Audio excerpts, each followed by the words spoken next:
Rank list നിലവിൽ വന്നിട്ടും നിയമനം നടക്കാത്തതിൽ പ്രതിഷേധിച്ച് LPST റാങ്ക് ഹോൾഡേഴ്സ് സെക്രട്ടേറിയറ്റിലേക്ക് മാർച്ച് നടത്തുകയാണ്. മുഖത്ത് കരുതേച്ചാണ് ഉദ്യോഗാർത്ഥികളുടെ പ്രതിഷേധം. 8 ജില്ലകളിൽ ഒരു നിയമനം പോലും നടന്നിട്ടില്ല. 7 ജില്ലകളിൽ നാമമാത്രമായ നിയമനമാണ് നടന്നതെന്നാണ് ആരോപണം.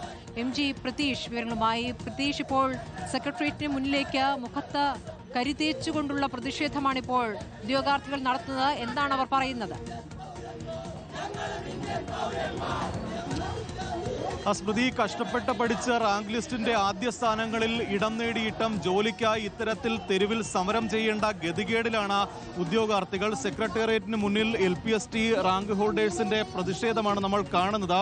ഈ മുഖത്ത് ഈ കറുത്ത ചായം തേച്ചുള്ള പ്രതിഷേധമാണ് LPST ഉദ്യോഗാർത്ഥികളുടേത്. അവരുടെ അനിശ്ചിതകാല നിരാഹാര സമരം ഇന്ന് 6ാം ദിവസത്തിലേക്ക് കടക്കുകയാണ്. കഴിഞ്ഞ ദിവസം മുട്ടിലിഴഞ്ഞുള്ള പ്രതിഷേധമൊക്കെ തന്നെ ഉദ്യോഗാർത്ഥികൾ നടത്തിയിരുന്നു. പക്ഷേ അപ്പോഴും സർക്കാരിന്റെ ഭാഗത്ത് നിന്ന് ഒരു അനുകൂല നിലപാട് ഉദ്യോഗാർത്ഥികൾക്ക് ഉണ്ടാകുന്നില്ല. ഈ 9 മാസമായി റാങ്ക് ലിസ്റ്റ് പ്രസിദ്ധീകരിച്ചിട്ട് ഇതിൽ 8 ജില്ലകളിൽ ഒരു നിയമനം പോലും നടത്തിയിട്ടില്ല എന്നതാണ് ഏറ്റവും പ്രധാനപ്പെട്ട കാര്യം. ഒപ്പം നിയമനം നടത്തിയ 7 ജില്ലകളിൽ വളരെ നാമമാത്രമായ നിയമനങ്ങൾ മാത്രമാണ് നടത്തിയതെന്ന് ഉദ്യോഗാർത്ഥികൾ പറയുന്നുണ്ട്. ഏറ്റവും പ്രധാനപ്പെട്ട കാര്യം സ്മൃതി, ഇതിൽ റാങ്ക് ലിസ്റ്റിൽ 1ാം റാങ്ക് നേടിയ ആൾക്ക് പോലും നിയമനം ലഭിച്ചില്ല എന്നതാണ്. ഇപ്പോൾ എനിക്കൊപ്പമുള്ളത് തിരുവനന്തപുരം ജില്ലയിൽ LPST 1ാം റാങ്ക് നേടിയ ഉദ്യോഗാർത്ഥിയാണ്.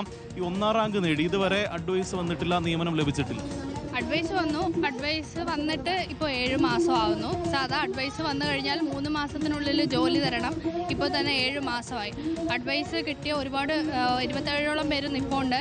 ഇതിൽ ഏറ്റവും കൗതുകകരമായിട്ട് കഴിഞ്ഞ ലിസ്റ്റിലെ 8 പേരോളം പുറത്ത് നിൽപ്പുണ്ട്. ഞങ്ങൾക്ക് അഡ്വൈസ് കിട്ടിയെങ്കിൽ പോലും ഈ 8 പേര് കയറാത്ത കാലത്തോളം ഞങ്ങളും കയറത്തില്ല. ഇത് ഒരു ജില്ലയുടെ കാര്യമല്ല, 8 ജില്ലയിലും ഇത് തന്നെയാണ് അവസ്ഥ ഉള്ളത്. 1ാം റാങ്കുകാരെല്ലാം പുറത്ത് നിൽക്കുകയാണ്. അതെ, 1ാം റാങ്കുകാരെല്ലാവരും പുറത്തേക്ക്, 8 ജില്ലകളിലും 1ാം റാങ്കുകാർ പുറത്തേക്കാണ്. ഇവർ ഈ വേക്കൻസി റിപ്പോർട്ട് ചെയ്യാന്ന് പറഞ്ഞു എന്തെങ്കിലും? കാരണം ഇപ്പോൾ നിരാഹാര സമരം 6 ദിവസമായാലും എന്തെങ്കിലും അനുകൂല തീരുമാനം ഉണ്ടാകുന്നുണ്ടോ? ഇതുവരെ അനുകൂലമായിട്ട് ഒരു അറിയിപ്പ് ഉണ്ടായിട്ടില്ല. ഞങ്ങളുടെ ആവശ്യം AV റിപ്പോർട്ട് ചെയ്യാന്നുള്ളതുണ്ട്. അതുപോലെ തന്നെ HM ക്ലാസ് ചാർജ്, ഇപ്പോൾ HMനൊരു ക്ലാസ് ചാർജ് എടുക്കണം. അപ്പോൾ അത് മാറ്റിയിട്ട് അവിടോട്ടൊരു LPSA ഉദ്യോഗാർത്ഥിയെ കയറ്റുകയാണെന്നുണ്ടെങ്കിൽ ഒരുപാട് പേർക്ക് നിയമനമുണ്ടാവും. ഈ ലിസ്റ്റിൽ ഒരു മൂവ്മെൻറ്റ് നടക്കും.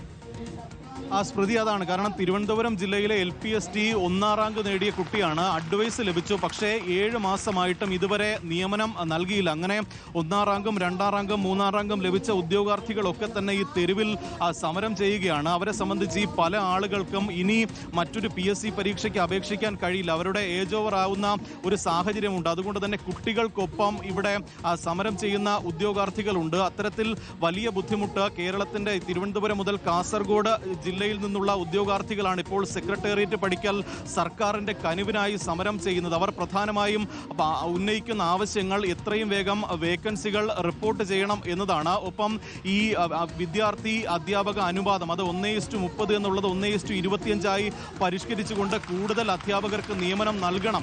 കാരണം ഇനി 3 മാസം മാത്രമേ ഉള്ളൂ ഈ റാങ്ക് ലിസ്റ്റിന്റെ കാലാവധി അവസാനിക്കാൻ. അതുകൊണ്ട് തന്നെ പരമാവധി നിയമനങ്ങൾ നടത്തിയില്ലെങ്കിൽ ആദ്യ 10 റാങ്കുകൾ ലഭിച്ച ഉദ്യോഗാർത്ഥികൾക്ക് പോലും നിയമനം ലഭിക്കാത്ത ഒരു സാഹചര്യം ഉണ്ടാകും. അതുകൊണ്ടാണ് മറ്റ് പോംവഴികളില്ലാതെ ഉദ്യോഗാർത്ഥികളെല്ലാം തന്നെ സെക്രട്ടേറിയറ്റിൽ ഒരു പ്രതിഷേധവുമായി എത്തിയിട്ടുള്ളത്. സർക്കാരിനെതിരെയല്ല പ്രതിഷേധം, പക്ഷേ തങ്ങളുടെ ഒരു ഗതികേട് കൊണ്ട് ഈ സമരത്തിന് ഇറങ്ങേണ്ടി വന്നു എന്നതാണ് ഉദ്യോഗാർത്ഥികൾ പറയുന്നത്. അവരുടെ 2 ഉദ്യോഗാർത്ഥികൾ സെക്രട്ടേറിയറ്റിന് മുന്നിൽ നിരാഹാര സമരം ഇരിക്കുന്നുണ്ട്. ഇന്ന് 6 ദിവസമായി. വരും ദിവസങ്ങളിലും സമരം കൂടുതൽ ശക്തമാക്കും. കാരണം ഇനി കുറച്ച് മാസങ്ങൾ മാത്രമേ ഉള്ളൂ. അതുകൊണ്ട് തന്നെ ഒരു അനുകൂല തീരുമാനം എത്രയും വേഗം സർക്കാരിന്റെ ഭാഗത്ത് നിന്ന് ഉണ്ടാകണം എന്ന ആവശ്യമാണ്. 8 ജില്ലകളിലും നിയമനം നടന്നിട്ടില്ല എന്ന പരാതിയുമായിട്ടാണ് ഉദ്യോഗാർത്ഥികൾ ഇപ്പോൾ സെക്രട്ടേറിയറ്റിന് മുന്നിലേക്ക് പ്രതിഷേധം